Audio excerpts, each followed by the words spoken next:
Assalamualaikum warahmatullahi wabarakatuh. Halo, semangat belajar semuanya. Nah, hari ini kita akan belajar tentang posisi titik terhadap titik pusat 0,0 dan titik tertentu A, B. Nah, sebelumnya minggu kemarin kita kan telah belajar tentang posisi titik terhadap apa? Terhadap sumbu X dan sumbu Y. Nah, sekarang kita lanjut ke posisi titik terhadap titik pusat 0,0 dan titik tertentu A, B. Nah, atau ini juga bisa disebut dengan kedudukan relatif atau posisi relatif. Nah, biasanya kita kan punya ya, titik pusat pada koordinat kartesius itu berapa? 0,0. Nah, ini disebutnya dengan titik pusat, yaitu 0,0. Nah, misal dalam kehidupan sehari-hari, ada Google Map. Nah, di Google Map itu kan ada petanya ya. Nah, sebenarnya itu menggunakan ilmu dasar tentang koordinat. Nah, kita misalkan daerah ini, misal ini sebuah daerah. Kemudian ada titik-titik ini. Ada pasar, mall, rumah, tanah lapang, kolam, masjid. Nah, ini kita misalkan sebuah titik. Nah, bagaimana kedudukan posisi titik-titik ini terhadap titik pusat atau terhadap titik tertentu? Misal, kolam terhadap pasar, kolam terhadap masjid. Nah, sekarang rumah, kedudukannya itu terhadap rumah. Berarti rumah jika dilihat dari rumah, berarti ini rumah kedudukan terhadap rumah. Berarti tetapkan di sini. Berarti 0,0. Kemudian bagaimana jika rumah dilihat dari pasar atau posisi rumah terhadap pasar? Berarti kan ini posisi rumah jika dilihat dari pasar. Berarti kita menghitungnya dari pasar. Bagaimana caranya sampai ke rumah? Tapi ingat, harus mendatar dulu. Harus setara dengan sumbu apa ini yang mendatar? Sumbu X. Kalau yang vertikal disebut dengan sumbu Y. Nah, harus mendatar dulu, mengikuti sumbu X. Berarti bagaimana caranya? Berarti dari sini ke sini, kemudian ke bawah. Ayo kita hitung. 1, 2, 3, 4, 5, 6. Nah, berarti dari pasar ke daerah sini, apakah ke kanan atau ke kiri? Ke kiri. Nah, kalau ke kiri itu negatif atau positif? Negatif. Ingat ya, yang ke atas dan ke kanan itu adalah positif, yang ke kiri dan ke bawah itu negatif. Nah, sekarang kita lanjut.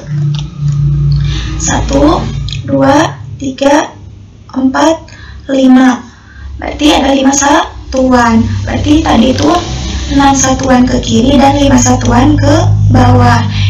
Nah, dari pasar ke rumah itu 6 satuan ke kiri, 5 satuan ke bawah. Ingat, yang ke kiri itu negatif, ke bawah juga negatif. Berarti titiknya itu menjadi negatif 6, negatif 5. Paham sampai sini? Paham ya? Nah, contoh lagi. Sekarang misal posisi masjid terhadap kolam. Berarti masjid jika dilihat dari kolam. Berarti caranya bagaimana? Dari kolam dulu. Ingat, harus mendatar dulu bagaimana caranya sampai dari kolam itu ke masjid. Kita hitung 1, 2, 3, 4. Nah, ini kan ke kanan. Yang ke kanan itu positif. Kemudian ke atas itu positif. Berarti 4 satuan ke kanan, 1 satuan ke atas. Berarti titiknya itu menjadi 4,1. Nah, paham kan sampai sini? Nah, sekarang lanjut. Posisi garis terhadap sumbu X dan sumbu Y.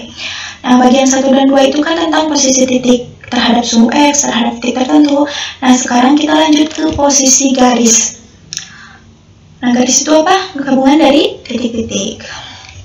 Misal, yang pertama ada garis L1 dan L2.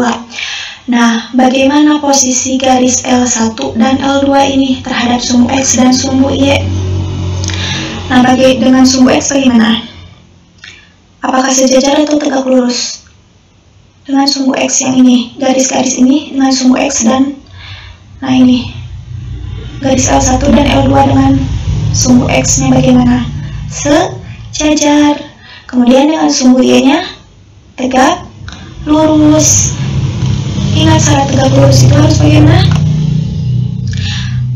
harus membentuk sudut 90 derajat atau membentuk sudut siku-siku. Nah, ini disebutnya dengan tegak lurus. Nah, ini juga tegak lurus.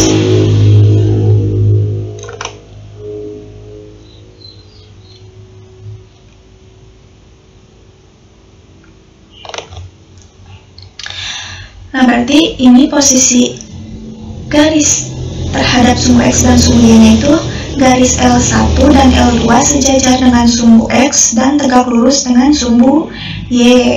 Nah, kemudian yang kedua, ada garis M1 dan garis M2. Nah, bagaimana posisi M1 dan M2 ini terhadap sumbu X dan sumbu Y? Nah, dengan sumbu X bagaimana? Apakah tegak lurus atau sejajar? Tegak lurus.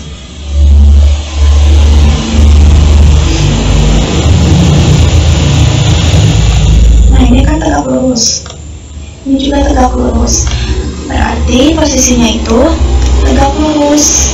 Di garis M1 dan M2 tegak lurus dengan sumbu X. Kemudian bagaimana dengan sumbu Y-nya? Sejajar, berarti garis M1 dan M2 tegak lurus dengan sumbu X dan sejajar dengan sumbu Y. Kemudian yang ketiga ada garis N. Nah, bagaimana posisi garis N ini terhadap sumbu X dan sumbu Y? Apakah sejajar atau tegak lurus?